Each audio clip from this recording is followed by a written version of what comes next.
Welcome to CAS 109 Digital Presentations, Columbia Gorge Community College, the Dalles, Oregon, Mrs. Hughitt instructor. Well, you did it. This is finals week. You are at the end almost. So let's talk a little bit about this week and what's due, what you have to get done, all those types of things. First off, you're going to be doing a final project. You also will have the opportunity to do an extra credit final project. And so we'll talk about that a little bit here in the video as well. Of course, your journal and your form reply. So you're going to have your week overview and you've got your requirements.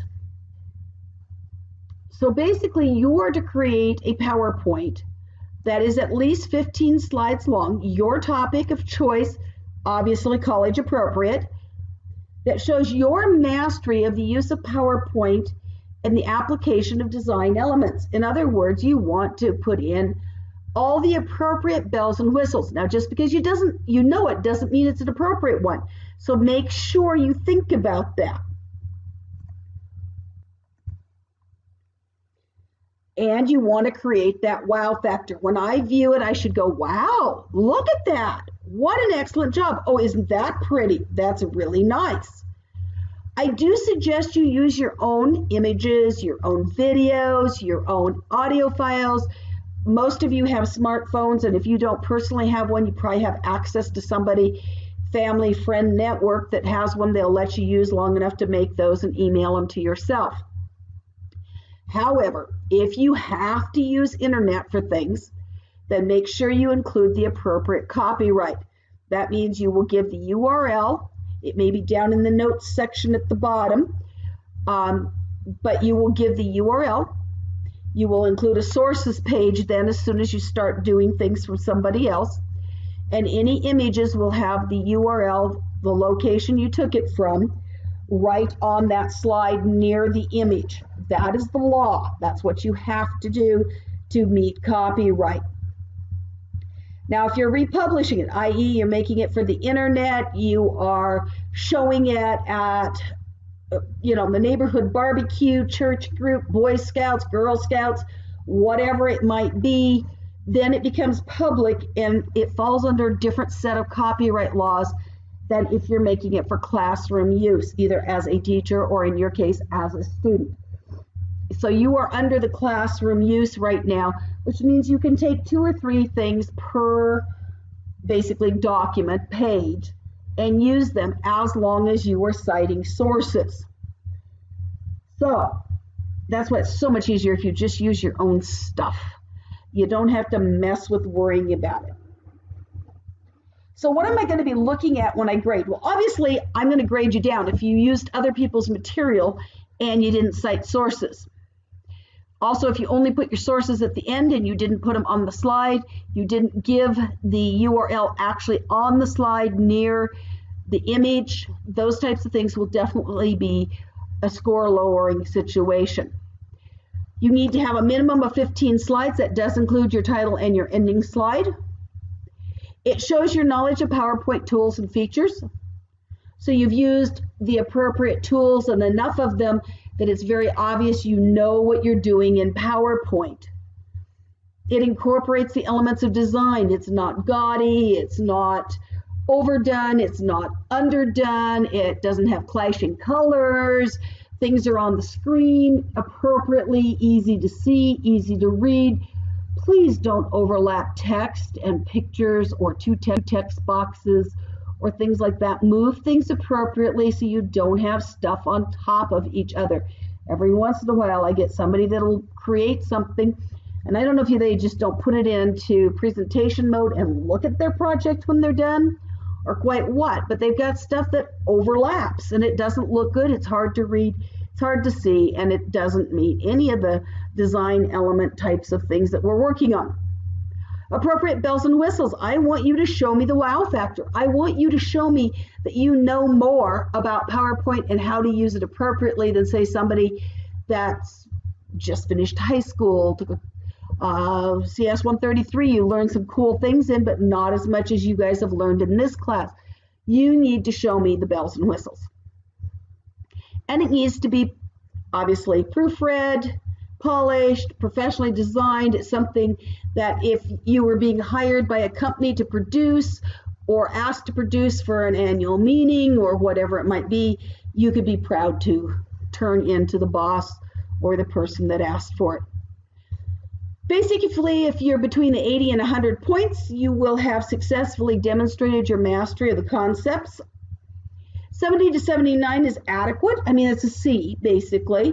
You show you the understanding, but it could have either used some more polishing, your sentences were not correct grammar, you missed capitals, you had spelling errors, you had words missing, whatever it might be. And it's okay if you have somebody else look at your sentences and read it.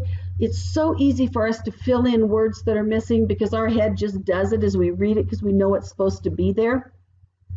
And so having somebody else read through it is fine. They can't edit it or change it, but they can read through it and say, hey, you're missing the word the here.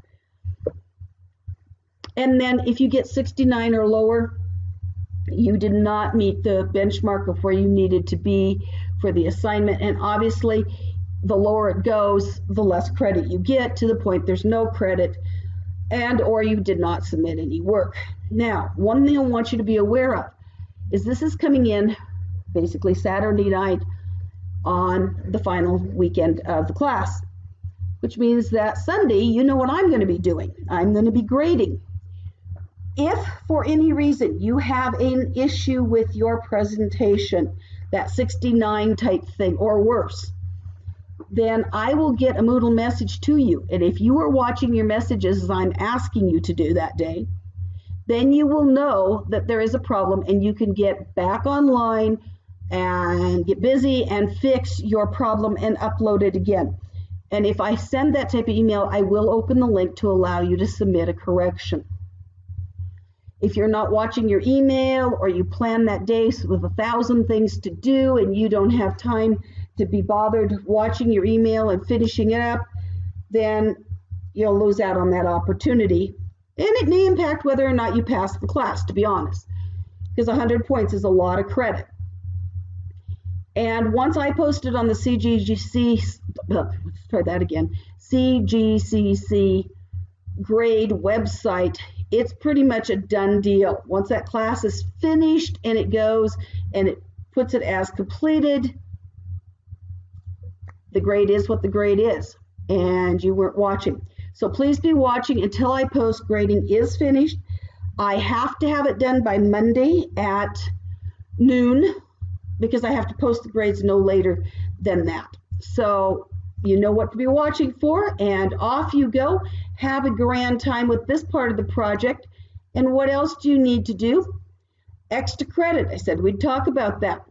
If you want to do a second project, now that might be taking your first PowerPoint and making it into a video.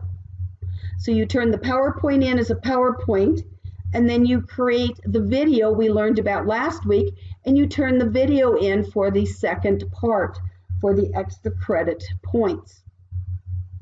Or you can make another whole PowerPoint or another whole video. That is totally up to you. I will have tried to let you know whether your grade is such that that's important that you do or not. You have a reflection to do, and obviously you note the differences in it, your PowerPoint, and your final checklist. Now, sometimes there will be an extra link in here.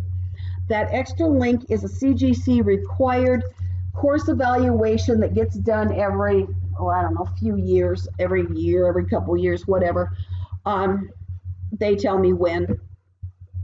And when we do that, there'll be a link there, and there will be extra credit, and there'll be a deadline. If you have it done before that deadline, they will pull the names, send me a list of just your names, and I will give you some extra credit for getting it done. If not, and you get it done before the end of the term when the link closes, then your information will be included in looking at it as far as when we sit down and reflect on, different things about the course and things we might want to update and those types of things. But you will not get any extra credit because once they pull those names, they separate them from the file of what is the survey and just give me the names. And once that's done, it's done. They don't do it twice. So that should pretty well get you through the extra credit. It should pretty well get you through the week. Have a great time. If questions come up, please let me know. And hope it's been a great term for you. And I see you in another course at some time.